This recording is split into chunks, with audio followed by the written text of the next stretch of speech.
You got this. You got this, man. Like, honestly, like, you know, this year has been such a amazing year, and it's. I feel like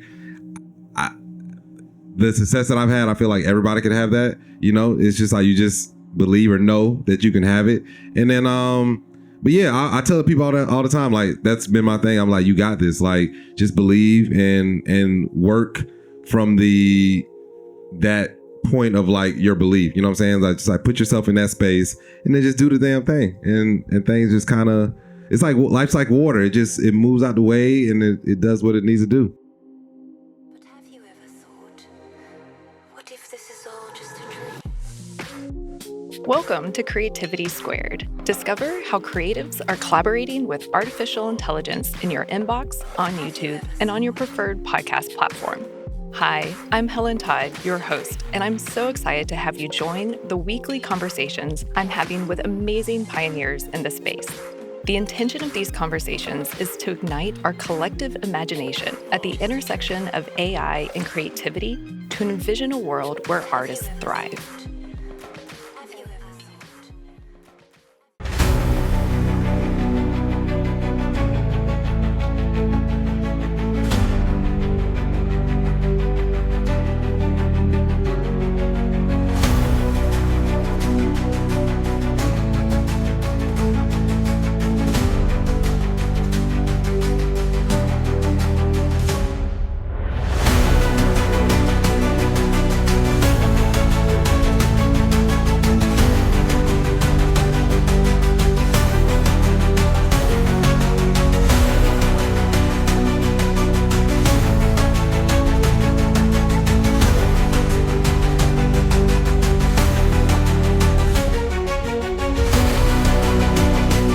Hello, Creativity Squared is in Miami during Art Basel, and I am so excited because we're at the FilmGate Interactive Immersive Festival for its 11th edition. It's one of the top immersive festivals in the entire world, and we have the executive director with us today, Diliana Alexander. So congratulations on an amazing festival, and I'd love to for you to share with our audience what makes FilmGate and this festival so special. Of course. Thank you so much. And thank you for having me on the podcast. I have now become a big fan. So what makes it special for us is first that we introduce immersive and interactive projects to the Miami audience and the audience at large, since it happens during Miami Art Week, Art Basel.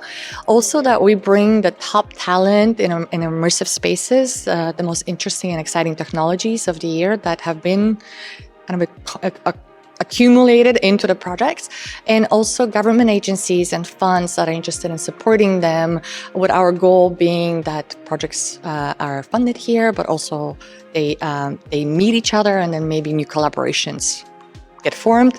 And every single person that comes to the festival is so exciting. You learn from them, you get inspired. So for us, this is really, really special. I've seen the collaborations happening in real time, and it's so exciting. And I love it's an intimate space, so you really can make connections and see people. So it is very special if you can make it next year. And of course, as you guys know, I interviewed Will, and next year he'll be debuting the full version of BBL Drizzy. But walk us through what all is encompassed in the festival, because it's 5 days and you do a lot. So tell us about the festival experience here in Miami. Course. We always start, now that we're in our 11th edition, we figured we experiment, but we also have certain things that are tradition. So we always start our opening night at the Frost Planetarium, an incredible partner.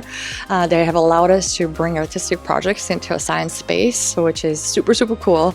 And we program dome experiences or planetarium experiences from around the world, but also this year we did a teaser of King Willonius's BBL Drizzy musical dome experience, knowing that this is going to be the first artistic Miami dome experience, and FilmGate is behind it too, so we will be supporting it with resources, variety of resources and funding. And then we always finish in a very Miami style, so our award ceremony happens on a sunset that cruise. So it's incredible to have everybody happy. They have accomplished what they wanted to do, presented their projects, and then they kind of are trapped on the boat for 4 hours and cement those friendships. So yes, it's a very intimate experience, but quality over quantity, and everybody becomes fast friends. I love it. I missed the memo on the scheduling because this happened kind of fast, but next year I will be on that cruise for sure. And okay, so tell us, you've got the planetarium, the market. What are the actual activities around Miami too that you guys have here? Absolutely. We have, this year, we limited the amount of experiences. So we focused on 10 complete immersive experiences. We wanted more people to see them, and we wanted to be really highly selective. So some of the projects are premiere, and then some of the projects are actually winners of South by Southwest, so Venice. So these are, as a head curator, these are the top, my favorite projects that are brought here. And it's, this year's also really exciting because I think 80% of the projects are female driven, so by female directors. I didn't mean it to be that way, but maybe it's because of our theme of rewilding and reconnecting the human spirit back to nature. I love that women are creating in that space. We also, for the first year ever, we are launching North America's first market. It's actually happening right now, immersive market. So 15 projects from around the world are pitching at the market to funds, to collaborators, to cultural institutions, especially Miami ones, hoping that these projects we will at some point support to have them in their full experience here, but anywhere else in the world. And then we, for the first time ever, also launched an AI experimentation with 7 artists. And we created a public installation that's happening in this building. So it's outside, it's an LED screen that wraps the building. So everybody in Miami can actually experience it. We want more public art and more public immersive art. It's really difficult, it's very expensive. So we actually got to play on this amazing building. And that was really thoughtful of the Paramount and the Miami World Center to let us do that. And I've been really impressed with really everything, the content, the people, the talent, and the artworks. And another thing is how conscientious you are of involving the First Peoples and the content and making sure not only their perspective, but we're seeing their art and their narrative, and even pushback on the theme itself. So can you tell us a little bit about how you came to the theme and the intentionality behind the people in the room too? Absolutely. And I thought that was fantastic that our keynote speaker, William Osceola, who's representing the Miccosukee tribe of Indians, and he is an elected official for them, pushed back on the theme of rewilding, saying, well, that could be problematic because, and these are the kind of conversations that we want to encourage. And I think that's what a curator really wants, is to place a theme and to create conversations around it, and not just praise around them, but really meaningful and deep conversations. We started working with the Canadian government and then also our local partners, the Miccosukees and filmmakers that we work in the Miccosukee tribe of Indians, because we wanted to bring First People creators, so Indigenous, First Nations, First People, including also Innu, to bring them to Miami and to introduce them to creators from the tribes here. We want to be just empowerers. We probably mess up. We definitely don't want it to be a tokenization, but we do hope that creative projects emerge and more of these conversations and a point of view it's being brought to the festival and to different creators. I know I learned a lot, and I really appreciate that programming.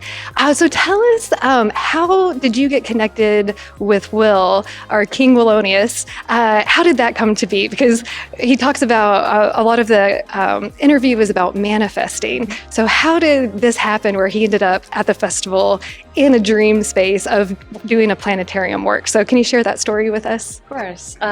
Will is our one of kind of like an ideal creator. This is what we want to do with a lot of the traditional filmmakers actually in South Florida. We represent them as an organization. So South Florida is very much focused on traditional film, or we call it flatties and immersive. But Will started as a traditional filmmaker, and he's also a comedian. And then he dove into technology, especially during the pandemic, and started playing with AI. So we've been watching him as a FilmGate member go from making a short film, a pilot for a TV show, and now creating immersive experiences and blowing up. So we are huge fans, obviously. Also, he's been in kind of in the family for maybe now 10 years. So when we found out that, we invited him to speak about AI and creativity at the planetarium, one of our planetarium events.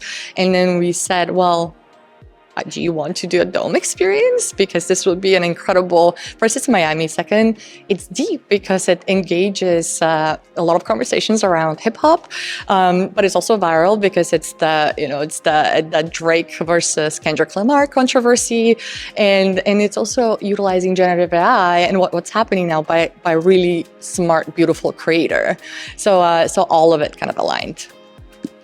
I love that. And this festival reflects and embraces so much innovation and the boundary pushing, and everyone's learning from each other. Like one of the immersive panels earlier was like the panelists on stage were learning from the other experiment. So that was really special.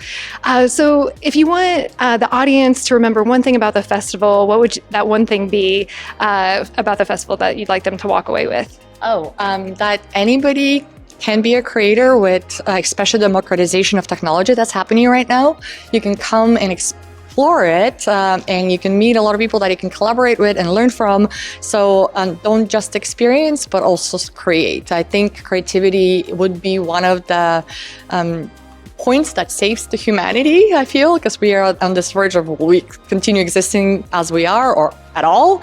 And that's a dark conversation that we also kind of weaved into the festival. We sugarcoated it a lot with a lot of fun, and then hopefully that was a message that was taken away as well. So yes, come and create with us and come play with us. Playing in the playground of possibility. Come play. It's in Miami. Have fun. So thank you so much for having us here. It's such an honor. And this is my first time at FilmGate, and it definitely will not be my last time. So thank you, Diliana. I can't wait to have you back. And come create with us in the playground of possibilities. Amazing. Perfect. Thank you. Okay, we got it. That was great. So this is a live podcast recording for Creativity Squared, which is a podcast that explores the intersection of AI and creativity. My name is Helen Todd. I'm the founder and host, and I couldn't be more excited to introduce my guest today, King Willonius. Welcome to Creativity Squared. And I also just want to say a big thank you to Diliana Alexander, the co-founder and executive producer, and the entire team at the FilmGate Miami Interactive Festival for this amazing content and speakers, and just for having us be here today. So we have a short session, so we're going to dive right in. But Will, this has been an amazing year for you. Yep. One of your AI created songs, BBL Drizzy, went viral. You made the Time100 AI 2024 list, and here at one of the top 10 immersive film festivals in the world, gave us a sneak peek of a musical of the same name of BBL Drizzy. So I kind of want this to be a time capsule of this moment in time right now. You're not the only guest on my show where AI has changed the trajectory of their career. So how are you feeling right now in this moment in time? Ecstatic. This has been like you said, like an amazing year. So much has happened, and just very grateful. Very grateful and thankful for all the experiences that I've had this year. Well, one thing I definitely want to talk about is manifesting, because in a lot of ways, this is why I'm here today too. But let's start from August of 2023, also your birthday. Where did this crazy adventure begin? And we're starting the domino at Burning Man. So tell us the story. Yeah. As we talk like back and forth, I felt like Burning Man was like a big start of everything that kind of happened. I was at Burning Man the year that the mud flood or whatever, it rained, and it was for me, it was just such a very magical experience. I was very grateful to be out there. Like after it rained, there was like a huge double rainbow that appeared over the playa. But I always say that, like, I don't know if my year would have went the way it went had I not been to Burning Man.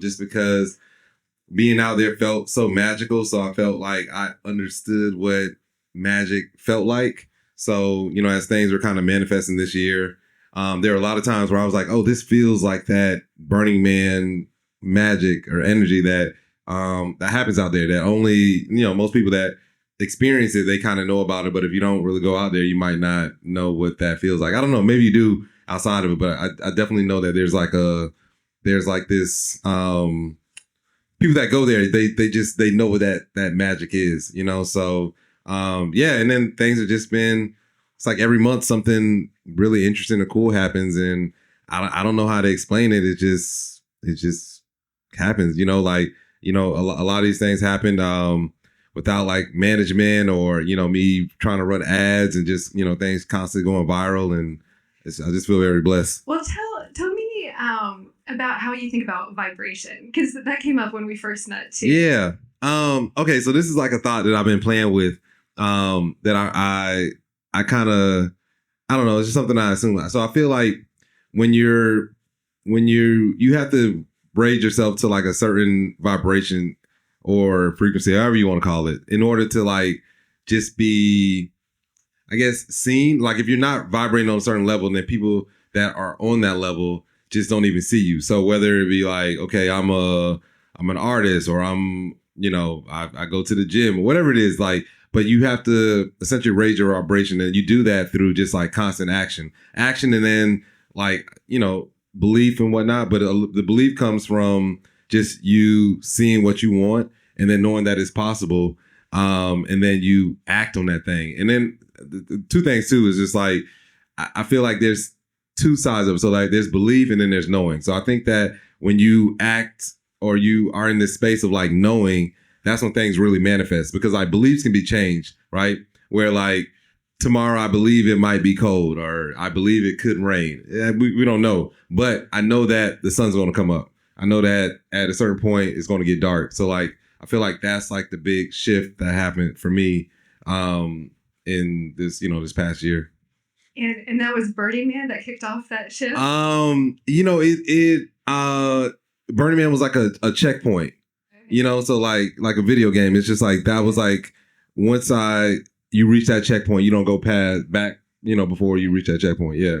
Well, I know that there was a session here at the FilmGate Festival that was talking about immersive experiences and what that definition means. And really, Burning Man is probably the most amazing immersive experience. Right. For me, it was like being as close to being on another planet as I could ever be. But this is about you today.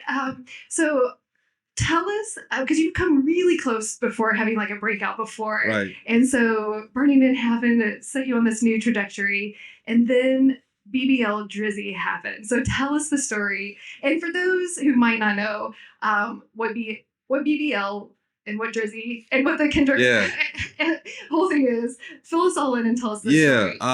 So a BBL is just a Brazilian butt lift. I mean, they're really popular here in Miami. I think a lot of people know about that. I did it too. Okay, yeah. So and then, you know, the song came about because of this Kendrick beef that happened. Rick Ross and Drake were kind of going at it, and then Rick Ross said that Drake has like fake abs, and he started calling him BBL Drizzy. So it was trending one day on Twitter, and then I made a song about it, and it just went viral, you know, and for like 2 days, and then like 2 weeks later, it went viral again, which doesn't really happen a lot of times when things go viral, you know? So like, but the second time it went viral, it went like mega viral to the point where it was everywhere. People literally have gotten married to this song BBL Drizzy, which is insane for like somebody to get married to a comedy song. But, you know, I think that's one of the things when we kind of like, as we talk about like manifesting, like, you don't really know how big a thing can get, you know? So, what I'm kind of like learning throughout the process is like, you kind of get married to like a feeling. And then the feeling is, for me, it's just like gratitude, and you just being very grateful. And then everything else, your reality kind of shapes and I guess morphs to like be in alignment to like how you feel. Well, and one thing. So how we got connected was through shout out to Dustin Califf, who runs Tool, and they do really innovative AI stuff and work with AI artists. Yep. And one of the things that he said is that you're really good about tapping into cultural moments. Right. And tell us about. Give us an idea of how fast you made this song and how you made this song with AI. Yeah. So I made this song. I wrote all the lyrics and I used AI to kind of like create the sound that I wanted. So like prompting the specific sound, which is like a Motown type sound. Everything took me about, I want to say maybe 20, 30 minutes in essence. So like I had to write the song. I wrote the song really fast and then prompted it. And then created the AI image that is like the cover art because I wanted it to look like it was made in the 70s. And then I put it together in Adobe Premiere so I can like just have the song and everything playing, and then exported it and uploaded it. So like that whole process, I want to say about 30 minutes, like the whole thing. So I love that. And 30 minutes changed the trajectory of your career. Yeah. Well, you know, it's just like, I find that like I've listened to like artists sometimes where they talk about like, you know, their breakout song is something that was like an accident, or, you know, they didn't. I think when you're operating like that, you don't have time to like overthink. And a lot of times when you're creating, whether it be like I write scripts and whatnot, like what stops a lot of writers or creators is like that editor brain. So it's like you have two brains. One is just like the creative, which is just, it's almost like just a vomit dump and you're not overthinking. And that editor brain wants to like second guess everything. So it's like, oh, well, maybe you should, and that stops a lot of people from just being their most true creative self. So I've gotten a lot better in like muting or turning that voice down or just not listening to it, you know, and just trying to be, just trusting my intuition more. Well, I love that you listen to your intuition. And one of the interviews I listened to prep for this is your one with Baratunde, which I really recommend that interview. Shout out to Baratunde. Yeah, shout out to him. But one of the interesting things too, which I didn't put in the introduction for the stage, is that you're a comedian first. Yeah. And I love how prolific you are.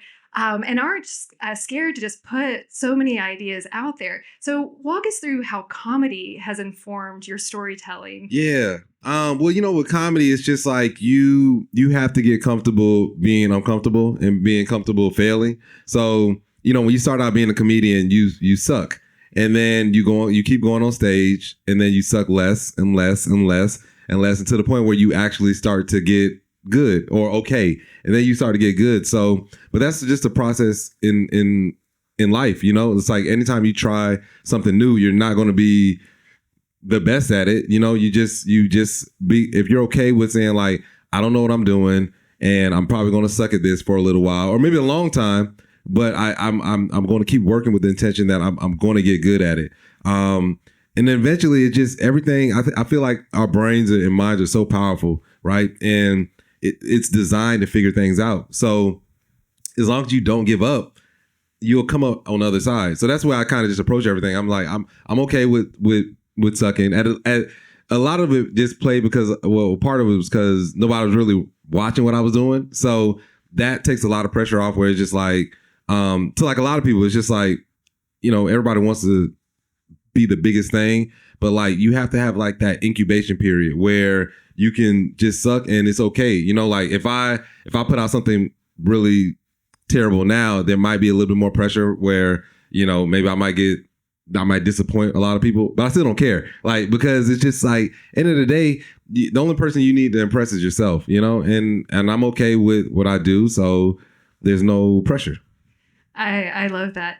And tell us about BBL Drizzy and the evolution of this song. Because it's powered by AI. Yeah. And the human side, you wrote the lyrics. The AI side, you've collaborated for the rest. Right. But what have you done with that song? And then it's partly why we're here today. But right. Yeah, what did you do with it after it went viral? Yeah. So one, I made like 100 different versions of it. So because I have like a BBL Drizzy. This is the Motown version, but I have like a gospel, yacht rock, K-pop, like you name it. I just was trying to explore as much as I can. But like my background was always comedy and writing. So a lot of people just know me now. They're like, oh, you're a producer or you're just this AI guy. And I was like, I only got into AI because of the writer's strike. Like, had the writer's strike not happened, I would have still been trying to break into the industry as a writer. But can you tell the audience what you said on our pre-call of like how you made that decision? Oh yeah, yeah. I was going back and forth whether or not, because you know the writer's strike was partly because of AI, and I was really apprehensive. I was like, I don't want to get blackballed by the WGA by leaning into AI, and I'll never be able to work. And then I sat there in my room one day, and I was like, well, let me count all the checks that I've got from the WGA. And it was 0. So I was like, you know what? I don't have anything to lose. So a lot of times it's just leaning into like not having anything to lose. And like, you know, end of the day is I think we live this life to be our best selves and experiment. You know what I'm saying? Like if you're trying to play life safe, then I don't think you can fully experience life, you know? So you gotta go to places that you've never been before, be in uncomfortable situations, because that's where the real growth is. So so I was just like, all right, well, we got BBL Drizzy. I want to show people that I can write. So I was like, let's do BBL Drizzy, the musical. And I started writing it as a audio drama.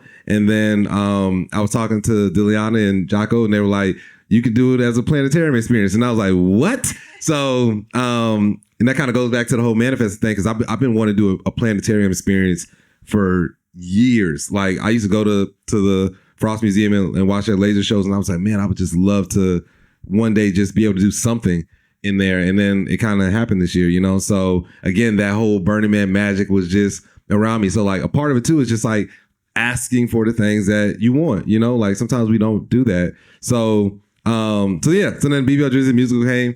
I wrote the script. It's like 45 pages, and then next year we'll be debuting it. So how we connected was through Dustin, like I said. And I was like, oh, he sounds really interesting. Will you connect me? Yeah. To bring on the show. And we hopped on Zoom and we hit it off really quickly.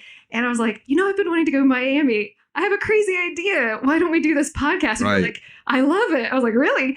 And because I've been wanting to go. And then we hopped on the call with Diliana and she's like, yes, come. So I feel like in a lot of ways, us meeting here today has been manifested too. Right. You know, I just think, and I believe this very strongly. I think we live in a very magical place, Earth, whatever you want to call this place. Is very magical, but a lot of times it's just like we just have to, almost like a radio dial, just like fine tune or tune ourselves into whatever type of alignment so that this magic can happen. But what happens is we either get distracted or we allow our fears to not let the thing that we want to come towards us, you know? So like, again, like me for the planetarium and just like asking, had I been fearful, I would have maybe not said anything, you know? I'm like, oh, I can't ask them.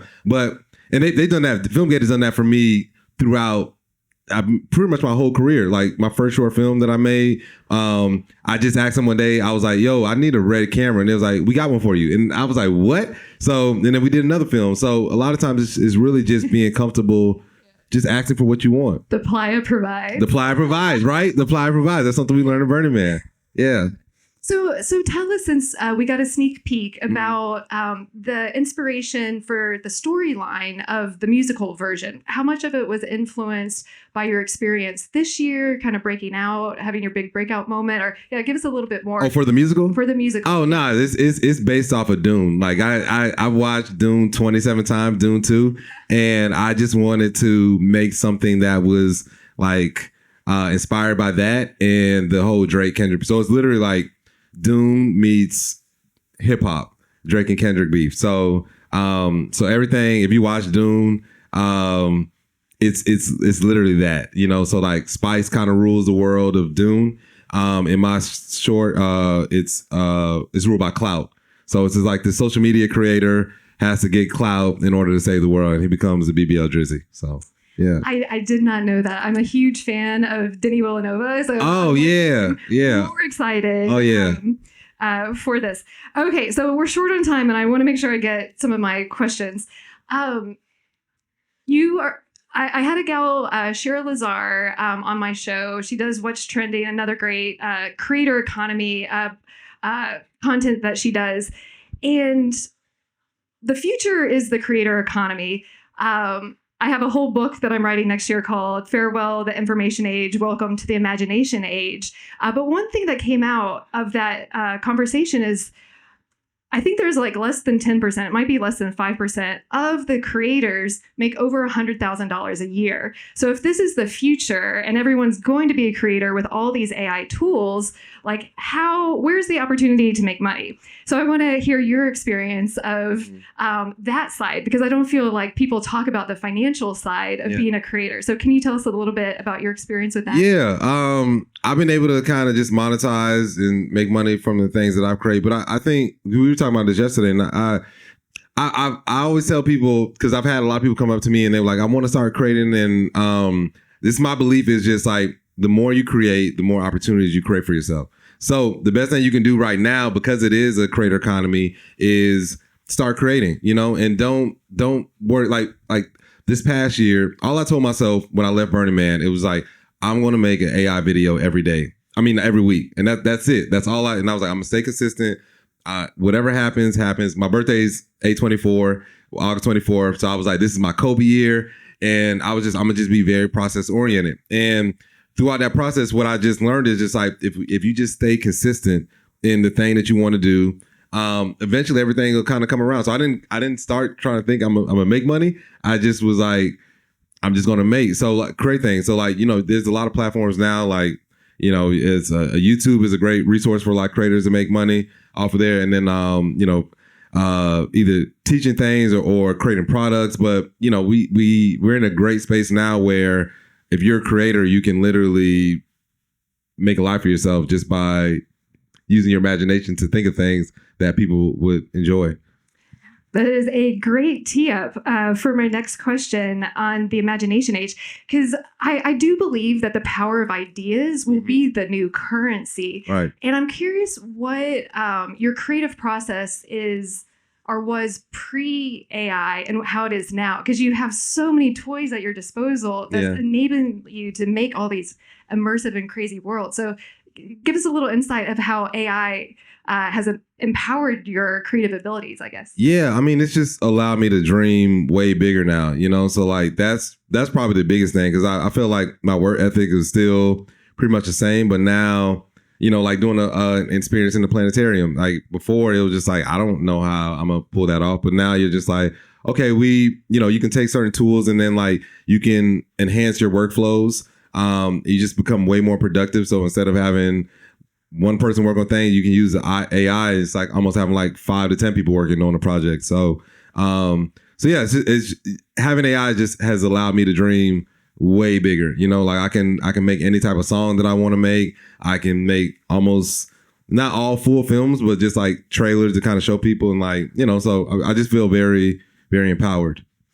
Well, one thing in our conversations that really comes across, and one thing to point out too, I kind of went through this really quick on the introduction. Will is on the Time100 AI list this year for 2024, and he's one of the only artists on that list, and it's under the innovative category of Innovators with AI.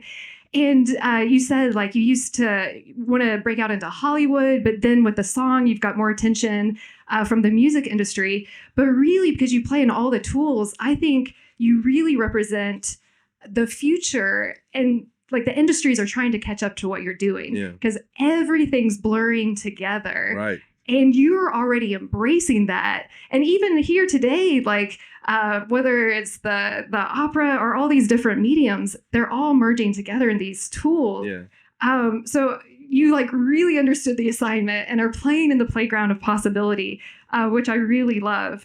And I think one thing too that I wanted to make sure to ask you today, because of the seat that you sit in, let me say this again, a Time100 AI honoree.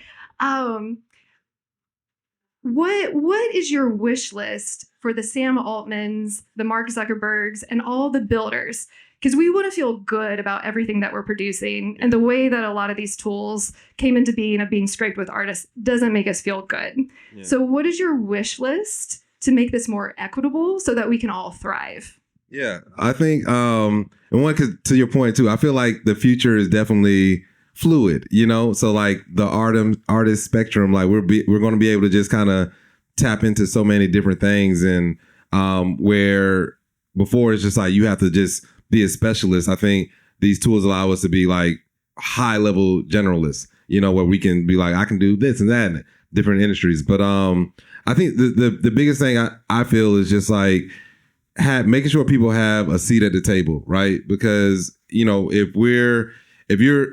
I'm stepping into, I don't know, construction, I need to make sure that I have people that know construction in order to make sure I can properly provide a product or a service for these individuals. So if we're looking at artists or we're looking at people that, you know, you're scraping data and doing all these different things, like we need to make sure that, you know, you have artists on the table, make sure that, you know, people are properly compensated for their work. And, you know, I think we just need to make sure the community is being taken care of. And I want to talk about the monetization part again, because there's like the YouTube views, and we're really happy that you're, you know, increasing that statistic I mentioned earlier. But what are the new economic opportunities that AI and even smart contracts and like blockchain are opening up? Because I think this audience specifically and the Creativity Squared audience would be really curious. Like, how do you see new economic opportunities how from the seat that you sit? Oh, yeah. I mean, I think a lot of the traditional ways are still going to work.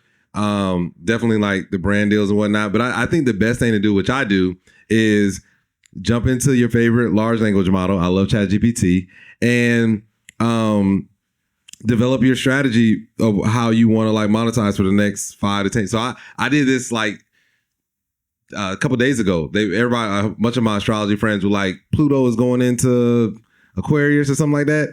And then I was like, okay, well, this is my bio. This is what I do. Tell me how I need to, or create a strategy on how I need to monetize and do what I need to do according to this like astrological thing that's happening. So I think for like artists, depending on what you is, like if I'm a comedian, I'll be like, okay, let's create a strategy on how I can monetize. Here's my skill set. Here's the things that I like to do. And, you know, that to me, that's like the best way to figure it out. But the traditional ways will never go away. So, you know, brand deals, create products, create ways to engage with people. Because like right now, we're in the creator economy, but it's really, to me, it's just an attention economy. So like the more you can garner people's attention, the more money you'll probably make. You see that with the streamers. Like the streamers make tons of money now just because like they have people watching them for 24 hours a day. So they're just gonna, you know, their income potential is like unlimited. So yeah, I think I hope I answered that correctly. Oh, we were also kind of talking about the evolution of like fan fiction and whatnot. But I got a note that we only have 3 minutes. So let me, okay, we'll do rapid fire for the last questions. Okay, we're closing out. Yeah. 2024, breakout year for you. Looking back, if you had to pick your top experience or memory from this year, what is it and why? And looking ahead to 2025, what are you most excited about? I would say BBL Drizzy going viral. Working on my comedy album, Unserious. That was really dope. The Omos Keith produced it, who won a Grammy for Frank Ocean's album. So I was like, how did I end up here? And then BBL Drizzy the musical. Like that was like really, because this is like the ending of the year. So it's like really cool to be here at FilmGate and Art Basel. So I feel like I've had like a full circle moment. And Burning Man. Oh my gosh. Burning Man was amazing. Jeez. Oh, you went this year too. Yeah. I'm going every year. Yeah. Mm-hmm. Amazing. And then next year, we'll get back on stage and see what happens between now and the actual debut of the full musical. So what are you most excited about going into 2025? Just the unknown. The unknown excites me now because it's just like it used to be kind of scary, but now it's just like you don't really know what's going to happen. Like you just always, my quote this year has always been like, have good intentions but no expectations. So, because that's all you can do really in life is just like go in with like, I'm gonna do my best, I'm gonna try my hardest, but whatever happens kind of just happens. So, when you don't have expectations, you don't get disappointed. So I just was like, all right. So yeah, I'm excited about just like the unknown and what can potentially manifest this year. Amazing. And I always like to ask all of my guests, if you want the audience that's live here or listening or watching online to remember one thing, what is that one thing that you want them to walk away with? You got this. You got this, man. Like, honestly, like, this year has been such a amazing year. And it's I feel like the success that I've had, I feel like everybody could have that. It's just like you just believe or know that you can have it. And then, but yeah, I tell people all the time, like, that's been my thing. I'm like, you got this. Like, just believe and work from that point of like your belief. You know what I'm saying? Like, just like put yourself in that space and then just do the damn thing. And things just kind of, it's like life's like water. It moves out the way and it does what it needs to do. I think Jackie Chan has a really good quote about be like water. Yeah, that's it, man. Well, congratulations. Thank you. I am so excited to see. I feel like you're just scratching the surface. And the more that these tools like evolve, that your playground and your possibilities are just going to evolve too. And I'm so excited to see what you do. So thank you. Thank you to FilmGate. Thank you to Diliana. And I know we could keep talking on and on, but they have a show to do. So thank you everyone for being in the audience today too. Thank you. Thank you for spending some time with us today. We're just getting started and would love your support. Subscribe to Creativity Squared on your preferred podcast platform and leave a review. It really helps. And I'd love to hear your feedback. What topics are you thinking about and want to dive into more? I invite you to visit creativitysquared.com to let me know. And while you're there, be sure to sign up for our free weekly newsletter so you can easily stay on top of all the latest news at the intersection of AI and creativity. Because it's so important to support artists, 10% of all revenue Creativity Squared generates will go to ArtsWave, a nationally recognized nonprofit that supports over 100 arts organizations. Become a premium newsletter subscriber or leave a tip on the website to support this project and ArtsWave. And premium newsletter subscribers will receive NFTs of episode cover art and more extras to say thank you for helping bring my dream to life. And a big, big thank you to everyone who's offered their time, energy, and encouragement and support so far. I really appreciate it from the bottom of my heart. This show is produced and made possible by the team at Play Audio Agency. Until next week, keep creating.